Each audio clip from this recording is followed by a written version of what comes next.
यूपीच्या शहाजहानपूरमध्ये truck आणि बसची धडक झाली। या धडकेमध्ये 11 जणांचा मृत्यू झालाय।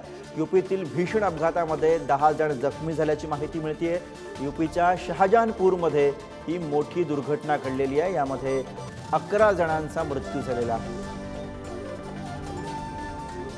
प्रतिनिधी ज्ञानेश्वर चौतमल आपल्याला या घडामोडीविषयी अधिक माहिती देत आहेत। ज्ञानेश्वर, या अपघाताविषयी नेमकी काय माहिती समोर येते, कशामुळे हा अपघात झाल्याचं कळतंय?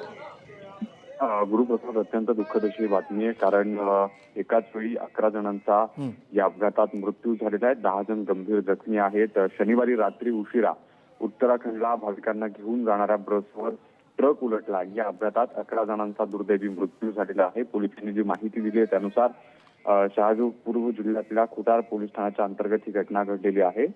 गिट्टीच्या दगडांनी भरलेला जो ट्रक होता तो रस्त्याच्या कडेला असलेल्या ढाब्यावर उभा होता आणि तिथल्या बसला तो धडकला आणि पलटी होऊन भाविकांना चिरडून यामध्ये सगळ्या अपघातात जीव गमवावा लागलेला आहे। जे बसमध्ये प्रवास करणारे सर्व प्रवासी होते ते सीतापूर जिल्ह्यातल्या कमलापूर पोलीस ठाण्याच्या हद्दीतले होते। आपण बघतोय की सातत्यानं अपघातांची जी मालिका आहे ती देशभर सुरू असल्याचं पाहायला मिळतंय। वेगवेगळे मोठमोठे अपघात घडत आहेत। वाहनं जी बेदरकारपणे चालवली जात आहेत किंवा वेगवेगळ्या कारणांमुळे अशा पद्धतीचे जे मोठे अपघात होत आहेत त्यात सामान्य लोकांचा जीव जातानाच्या सगळ्या दुर्घटना आपण पाहतोय। अशीच जी दुर्घटना आहे ती उत्तर प्रदेशच्या शहाजहानपूरमध्ये घडलेली आहे, ज्या अपघातात 11 जणांचा मृत्यू झालाय, 10 जण गंभीर जखमी आहेत। 11 जणांचा जीव घेणारा हा रस्ते अपघात। धन्यवाद ज्ञानेश्वर या सगळ्या सविस्तर माहितीसाठी। यूपीच्या शहाजहानपूरमधली घटना आहे। 10 जण यामध्ये जखमी आहेत तर 11 जणांचा यामध्ये मृत्यू झाला।